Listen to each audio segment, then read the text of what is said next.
say, can you see by the dawn's early light what so proudly we hailed at the twilight's last gleaming, whose broad stripes and bright stars through the perilous fight o'er the ramparts we watched were so gallantly streaming.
Welcome to the outpost. If you want to be a knight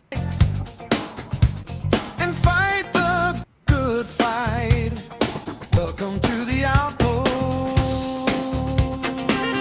Oh. Welcome to the outpost.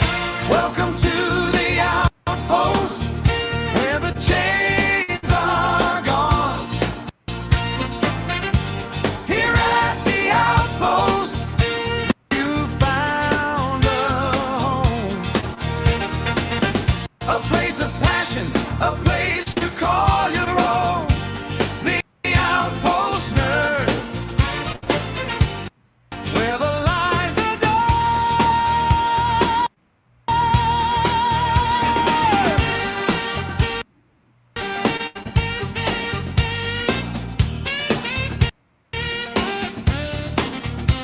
From Never Never Land to the world of Superman, welcome to the outpost. From a galaxy far, far away to the Mach 5 on the Speedway, welcome to the outpost. From the world of comics to the big screen, welcome to the outpost, where you'll be seen.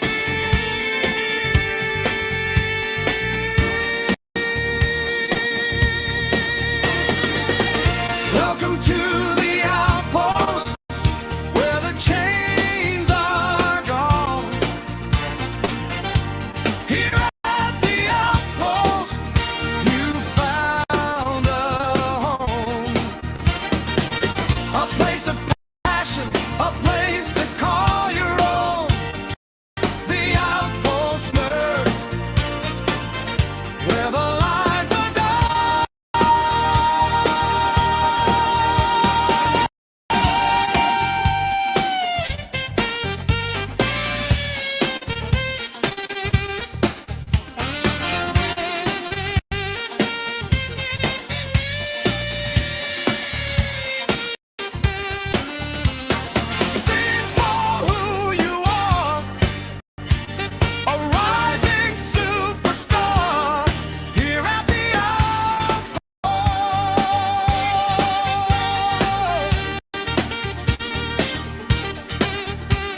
place of passion, a place to call your own. The Outpost Nerd, where the lies are done. Welcome to the Outpost, where the chains are gone. Here at the Outpost, you found a home. A place of passion, a place to call your own. The Outpost Nerd, where the lies are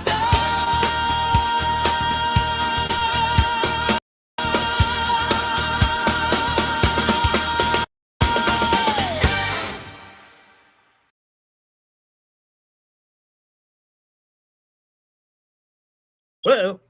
Ooh. Welcome, my nerd geeks and dweebs, to another transmission from the Outpost Nerd. I am the nerd of the Outpost. Happy 250. Happy 4th of July, my friends, my lovelies, my fellow nerds, geeks, and dweebs. I'm super excited about tonight. This topic. It is a fascinating subject that I absolutely love. I am also not just a comic book nerd. I am not just a movie nerd. I am not just a sci-fi nerd. I am a history nerd. I love history. It was always my favorite subject. Specifically, there's two history. Ancient history, like Greek and Roman and all that stuff. Love it. And my absolute favorite class I ever took, American history. I love American history. One of my favorite trips, and I hope to go back because I got sick on this trip, was to Colonial Williamsburg in 7th grade. And I love it. So we're going to be talking about a lesser known figure of the Revolutionary War. Someone who is oh, you mean the you mean the game where we beat Alabama so bad they didn't want to play Auburn for about 30, 40 years? Mm-hmm. I called you a dweeb. Get it right. Get it right, Chief Yahoo. But this man, and without him, we probably would have lost the American Revolution. Let's bring it up. Share screen. Window. This is one of the most fascinating. Oh, yeah. Of course, like every time the word so much is mentioned in a Montgomery paper, the word championship or champion is mentioned, y'all counted it to y'all's total. So you keep rewriting history. Just remember, a clock with a timing error, that number of championships could be up one more. Memento, what up? This, getting back to the topic, someone's making me squirrel, is General Francis Swamp Fox Marion. So, little bit of background of him. He was born in Berkeley County, South Carolina. This is not what I want. Let's see. Let me do something. Stop sharing. I need to do something. I pressed the wrong button. Share screen.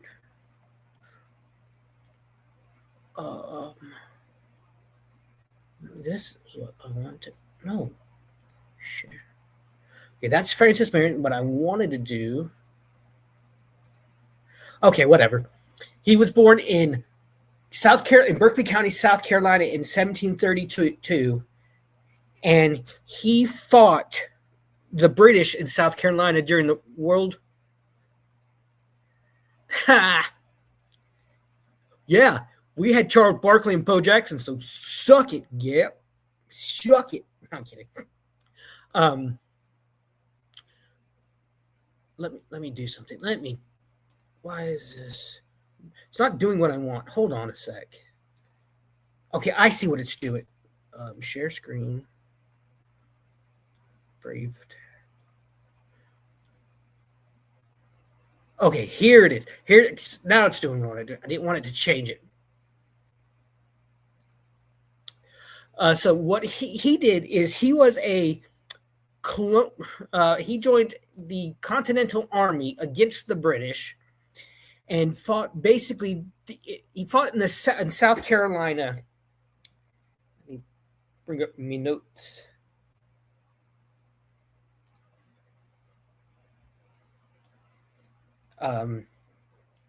He was an ex-British soldier who thought the traditional, and rightly thought the traditional, if Americans fought the Revolutionary War traditionally, in the fact that how both sides would line up on, I mean, make myself a little bigger. If we fought traditionally lining up on battlefield, taking pot shots at each other, the Americans would lose. So he was a ex-British soldier, which most officers in the Continental Army were actually ex-British soldiers, many who fought the French and Indian War few decades before. He no longer saw the wisdom in the fighting style. Instead, he used his homegrown style of guerrilla warfare that helped win the war for the Patriots, not just in the South, but as in colonies as a whole. About 5 years into the war, both sides were going back and forth for 5 years. So this is between 1780 and 1783. But the tide of the wars were kind of slowly going over to the American Patriot side. And so this was the reason that the British decided to launch one of the biggest battles of the war, the Siege of Charleston. Now, the British wanted to utilize a group of American British loyalists called the Tories to fight. So what they did is Cornwallis. This is General Cornwallis. Movies, TV shows about this man. Lands in South Carolina and mobilizes his troops and the Tories and takes Charleston.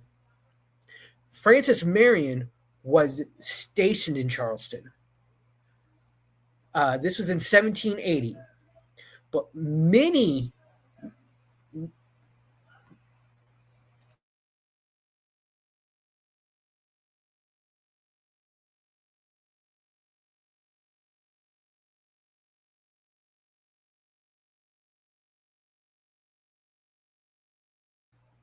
allergy, sorry. But in 1780s, with the British on their way to attack Charleston, many of the American officers weren't taking it seriously. So one officer decided few nights before the attack, with the British on their way, decided to throw a big party. And the craziest thing, he decides to lock the house until everyone gets drunk. And Marion, who did not see the wisdom in doing that before a major battle, decided to leave. But he was locked in, so he could only do one thing. He jumped from the second story of the house, and he broke his ankle. So he left Charleston thinking it was the end of his career. But that broken ankle saved his life and probably changed the course of the war, because he went home. He went back to his family's farm and was spared being captured by the British at the Siege of Charleston. So after the Siege of Charleston, Cornwallis wanted to march north all the way up to Mount Vernon and capture Washington. But one second.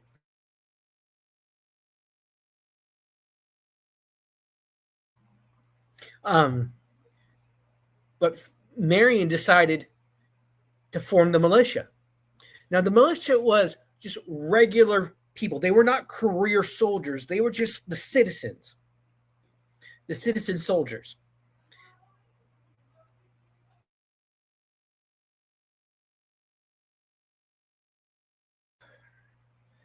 They were volunteers. They did not have to be there.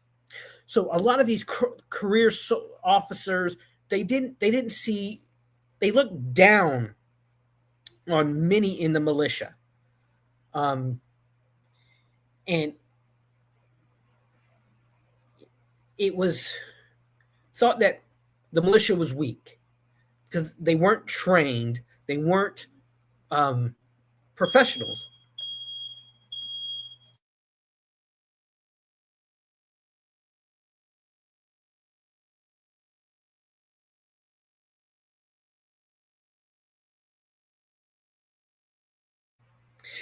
And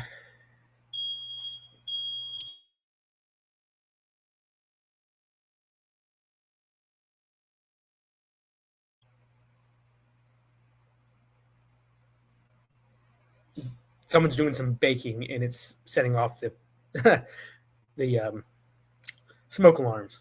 No smoke, no nothing. It's just setting them off. So,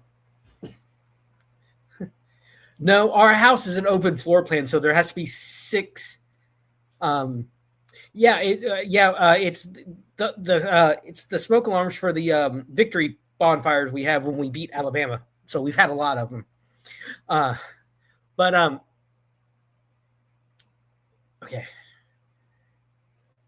So from Charleston, Cornwallis saw absolute control of South Carolina, and to use it as, like I said, as a foothold, as a staging area to march north and attack Washington, which would basically end the war, because Washington was between two British forces, Cornwallis's and another general in the north. So what to stamp out the last bits of dissension of rebellion in South Carolina, Cornwallis brought in the British Legion and their commander, Bannister Tarleton. Tarleton was a young officer who was known for his cruelty. He was later, to a lot of patriots and a lot of citizens of the colonies, he was known as one of the most notorious war criminals, because he would do horrible things to get information from the citizens. He would burn your house, kill you, but he would also do this. Oh, this is disgusting. He would dig up the graves of your family. So this was before all this was going on in the South, before the Continental Congress made Washington the commander-in-chief of the armed forces. Before that, the captain named Horatio Gates was made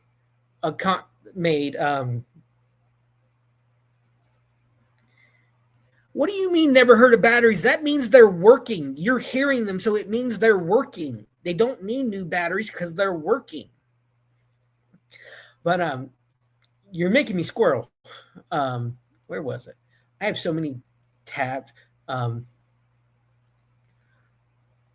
Horatio Gates was a British-born American officer. Let me zoom in. He was a very traditional. You got to remember, these are tradition. The officers see them as gentlemen. This is still the era of the aristocracy, and so Horatio Gates was he led the armies in the Battle of Saratoga, but in his arrogance, he could not see the usefulness of the militia. The militia could do things that regular army couldn't, and I'll get into that in a few minutes. But his complete disregard and arrogance of it stemmed from another American patriot named by the name of Ethan Allen, who led guerrilla fighting in the French and Indian War and early into the war before his capture. To Gates, he was he bragged, he was a drunk. So Gates kind of took that bias, that skepticism of Allen's militia, and put it on Marion's militia. And so General Gates led the forces to another abysmal defeat, one of the worst defeats since the Siege of Charleston.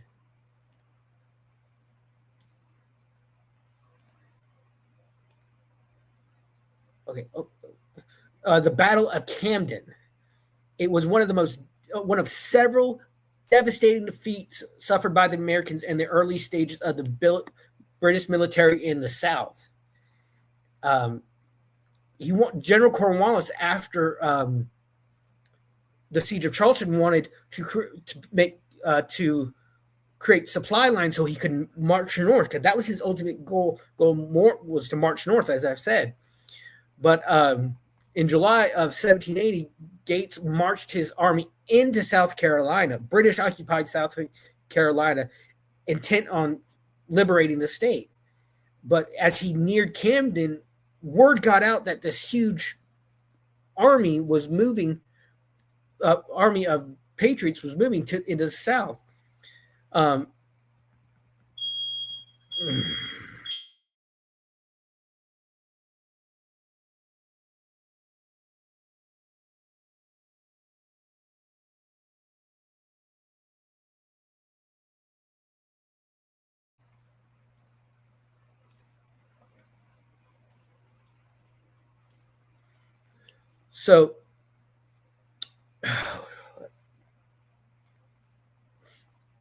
So after a brief skirmish, when the two armies met, after a brief skirmish, he made a critical error. He followed tradition. It says here, under the custom of 18th century warfare, the most experienced units were placed on the right side of the line. Gates positioned the veterans from the Maryland and Delaware line on the right. He should have recognized, however, that his opponent would do the same. The American commander positioned inexperienced Virginia militia under Brigadier General Edward Stevens on the left. When he arrived on the field, Cornwallis formed the veteran 23rd and 33rd Regiment of his foot on the right side to face Stevens. So he put Gates put the inexperienced up against the experienced foot soldiers of the British Empire, which is an insane thing to do. So Gates ended up getting defeated, and he literally ran and abandoned all his entire army, and he became known as the general who ran. So due to this failure, nearly all organized resistance against the British occupation of South Carolina was defeated. So as you can see here, the forces engaged on both sides was a total of nearly 6,000, with casualties or 3,960 American soldiers versus 2,239. So basically, we outnumbered the British nearly 2-1, but the casualties were about 1,347, with the Americans nearly 4 times as many lost, with 1,050 versus the British 324. So Gates became known as one of the worst American generals in American history. With this defeat, this allowed Washington to take control.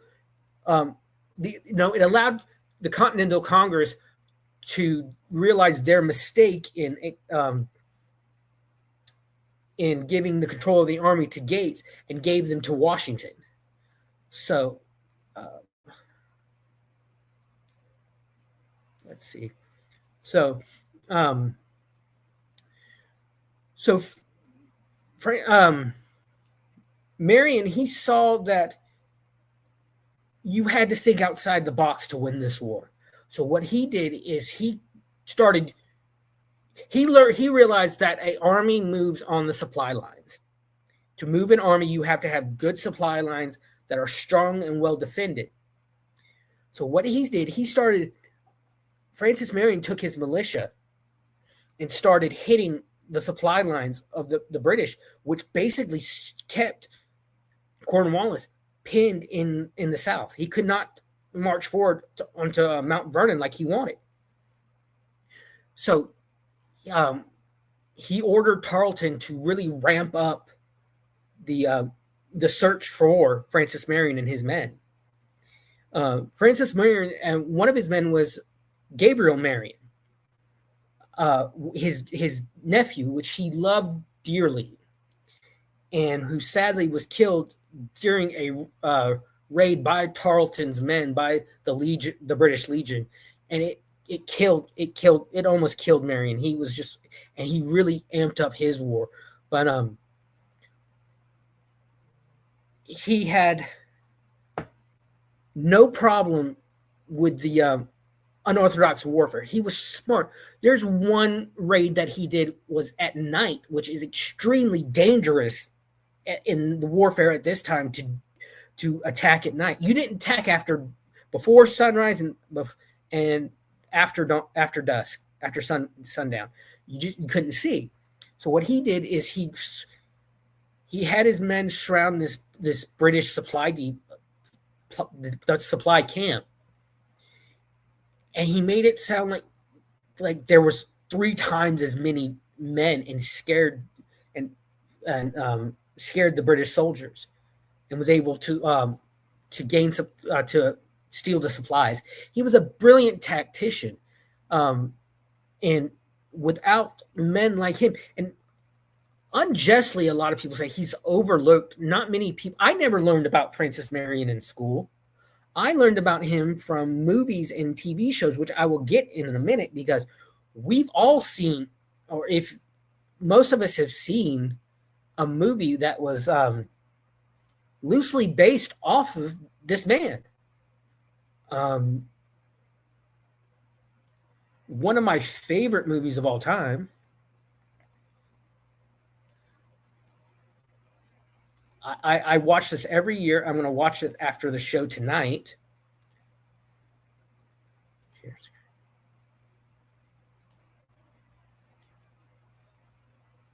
The Patriot. The Patriot is Benjamin Martin in Mel Gibson's character of Benjamin Martin is a veteran of the French and Indian War. And he's based off an amalgamation of historical figures: Thomas Sumner, Daniel Morgan, Nathaniel Greene, Andrew Pickens, and Francis Marion. So the story takes a lot from Marion's life. Like Heath Ledger plays Gabriel Marion, which is the name of Francis Marion's son, and he dies in battle just like Gabriel Marion. Instead of the swamp fox, it's the ghost who leads the militia. If you have not seen this movie, it is one of the best movies. It's the best Revolutionary War era movie I've ever watched. And Jason Isaacs, Lucius Malfoy, plays Colonel William Tabington, which is a British Legion commander loosely based on Bannister Tarleton. And he had the same vicious tactics that Tarleton did. Tabington would use them in the movie. It's great, but one of the best things I've ever seen. And I suggest all this next one is you can find most of the episodes free on YouTube. Walt Disney presents The Swamp Fox. Do you recognize that actor? That is Liam Neeson in 1959 playing General Francis Marion. It is a beautiful. This was part of Walt Disney's Wonderful World of Color. How they would do the specials in movies and series from all the different parks. This one was from Frontierland. This is it's one of the best. Here's him in his this is during the party, which they take a lot of things directly out. He would the legend of the Swamp Fox, he hid out in the swamps. He knew the swamps of South Carolina so well that he was able to evade Tarleton, and Tarleton would say, "There's nothing I can do. He outfoxed me." So he became known as the Swamp Fox. And he used his position from the woods and the swamps of south of Carolinas to basically just hit and run, hit and disappear. Hence why they call him the Ghost in the Patriot. He was the Swamp Fox in history. And watching this, we all know Leslie Nielsen from his slapstick comedy, but this is him in his early career. People don't remember how good of a dramatic actor he was. He did this one, he did this, and he did Forbidden Planet, which was one of the earliest sci-fi space movies, which is beautiful. It basically Forbidden Planet, in a lot of ways, molded this genre. It gave us Robbie the Robot, which for a long time was kind of the archetype for robots in sci-fi. It was the exact same style as the robot from Lost in Space. Danger, Will Robinson, danger. That was based off of Robbie the Robot in Forbidden Planet, and he played it so well. He played this so well. He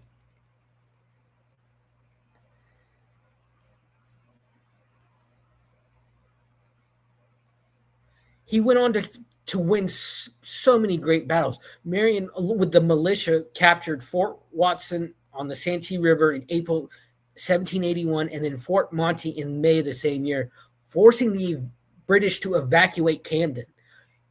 After one of the worst battles in history, in the history of the war, Marion, within just a year, was able to turn it around and retake Camden. He commanded the South Carolina militia and advance lines along with General Andrew Pickens at the Battle of Eutaw Springs in September of 81, which was the last major battles in the Carolina, in which the British suffered so many casualties they ceased further inland campaign. Imagine this. This is where the saying, "Oh, the Patriots were nothing but farmers with pitchforks and with a few guns and pitchforks." This was the man that led those farmers. They beat the redcoats' ass with just farmers and just regular people. And you got to realize, at the time, the redcoats, they were the greatest military in the world. No one had ever beaten the British on land before the American Revolution. There's a movie, the series John Adams. Actually, I find that funny because what was his? Tom Wilkinson, who played Cornwallis in The Patriot, in that, it was a miniseries, HBO miniseries. He played Benjamin Franklin. Rest in peace. He was amazing. I loved. If I remember right, his Angelica Houston is his sister. But let me see. I want to bring that up.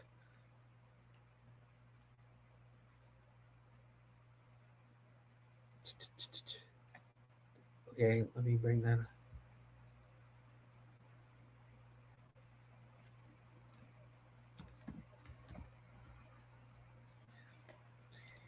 In this role, he said, the Massachusetts militia made the greatest mistake you could make in war, and that mistake was not letting the British win. If you love American history, go watch John Adams. Paul Giamatti as John Adams is amazing. He plays it so well. So go check that out. But without this man and men like him who had to think outside the box, who knew that if you followed tradition, America was going to lose. You had to think outside the box. You had to stop playing by the rules. And the rules were you take turns, basically. You don't shoot officers. And Marion had no problem doing that because he saw the cruelty of the officers. And in response to that cruelty, he ordered restraint. Because a lot of patriots, a lot of the militia, they wanted revenge. But Marion could see into the future. He saw in the future how if you paid blood with blood, it would make reconciliation possible. And the Tories and the Patriots, they were named brother against brother. It was, in a lot of ways, the American Revolution was also a civil war because so many people were still loyal to the crown. And but after the war, Marion returned to his plantation and pursued a career in politics. He did what most he served several terms in the South Carolina State Senate and also received the honorary position of commander of Fort Johnson in 1874, for which he received a stipend of $500 annually. He died on his estate in 1795 and was buried at Belle Isle Plantation Cemetery in Berkeley County, South Carolina. He should be one of the most honored, most revered, most taught figures of the American Revolution. And sadly, we ignore him in favor of people like Ethan Allen. We focus on George Washington, which we should to an extent, but it was not one man who won the war. It was all these great historical figures. They fought for their home. They fought for their freedom. They fought for us. Because look at us 250 years later. Yes, we still have problems. We're facing so many problems they could never have imagined. But we're still here. We have faced so many obstacles, so many walls inside and out, but America is still here. The country they fought, bled, and died for 250 years ago has become the most powerful nation on earth. Whether you agree with that or not, it's moot. It's the truth. We are the most powerful country on. We do more with charitable work than any other nation. We support any other nation more than any other in history. We without America, the world would be so much different. Without America, it would be a darker place. We have had our stumbling moments. We have had our growing pains, but we have learned from them. We We are not perfect, but we are trying to be better. And that's where America stands miles above nearly most every other country in the world. We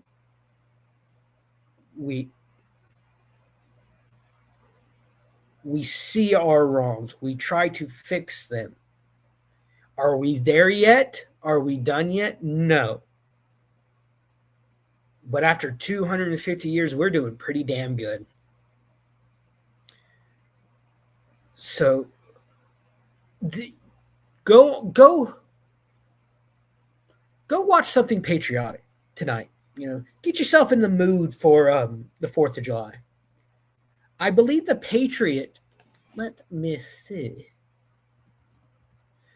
Last time I checked, it might be, no, stop it. I need a new mouse.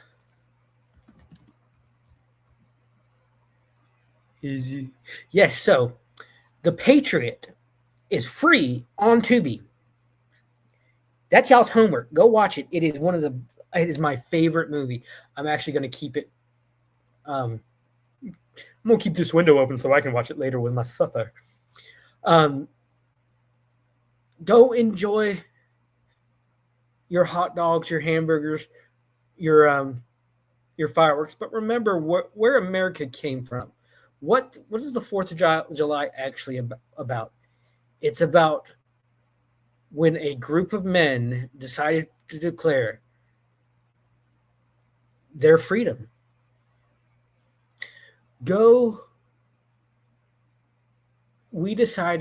It's when they decided, for the sake of their children and their children's children, that we had to break the chains of tyranny.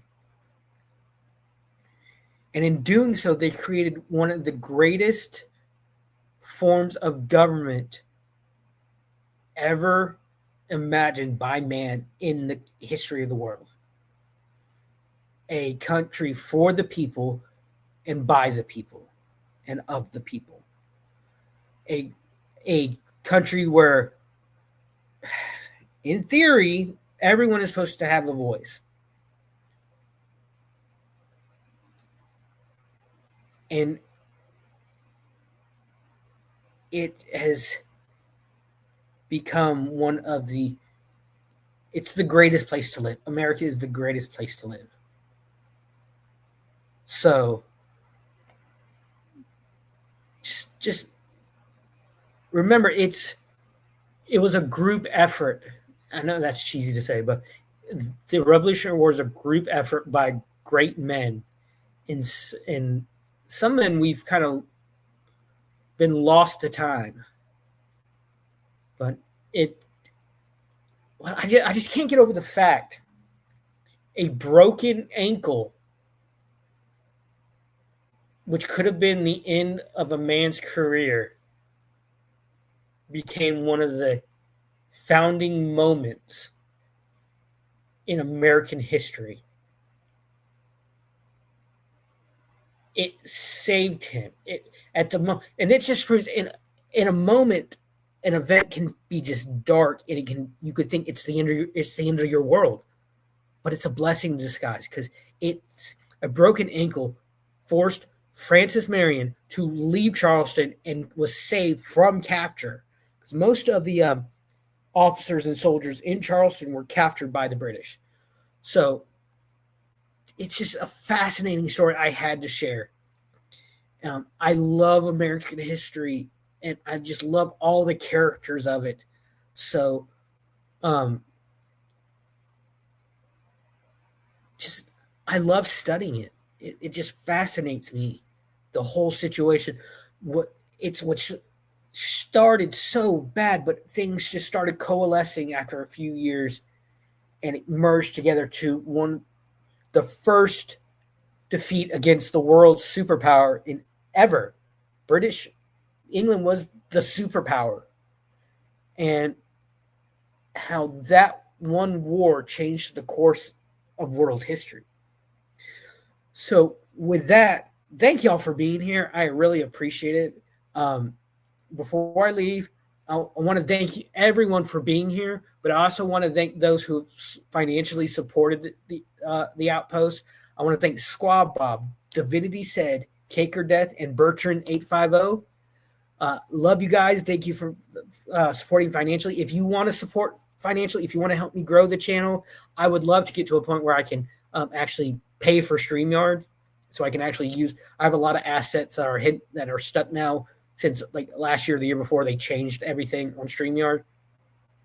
I would love to be able to access all that and really help grow the channel. And so thank you all for the financial support. Thank you all for being in the chat, you guys. Got some things coming up on the Outpost. I'm going to be doing a trailer review for Lanterns. They had just had a trailer drop I'm going to be looking at. I have a new segment coming out called Popcorn Bucket Hole. Yes, that's the joke. That's the joke. Where I take the worst reviewed movies on Rotten Tomatoes and just roast the crap out of them. So keep an eye out for that.